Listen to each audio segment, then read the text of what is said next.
শুভ সন্ধ্যা সবাইকে। কেমন আছেন সবাই? আলহামদুলিল্লাহ আমি ভালো আছি। তো সন্ধ্যার নাস্তা বানাবার জন্য চলে আসলাম। আর আমি আজকে এখানে প্যানকেক বানাচ্ছি। আর এই প্যানকেকটা বানানো একবারে সহজ।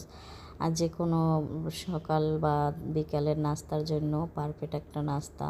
ছোট বড় সবাই খেতে পারে আর দারুণ মজা এই নাস্তাটা খেতে। তো আমি এটা বানাবার জন্য সামান্য কিছু উপকরণ দিয়েই হয়ে গেছে। আর আমি এখানে এটা আটা, তারপরে কিছু গুঁড়া দুধ, পরিমাণ মতো চিনি দিয়ে 2টা ডিম দিয়ে আমি ব্যাটার তৈরি করছি। আর এই তো এখন আমি এইভাবে করে ভেজে নিচ্ছি। আর এই নাস্তাটা এক সাইড লাল হয়ে ভাজা হয়ে গেলে দ্বিতীয় সাইডটা উল্টিয়ে আমি আবার লাল লাল করে ভেজে নিব।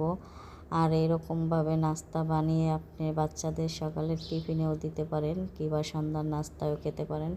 আর এটা একদম হেলদি খাবার একটা, বাচ্চাদের জন্য সবচেয়ে বেশি হেলদি এই খাবারটা, যেহেতু এটার ভিতরে ডিম দুধ সব কিছু দেওয়া হয়েছে। আর এই যে দেখেন নাস্তাটা কত পরিমাণে সফট হয়েছে আর খেতেও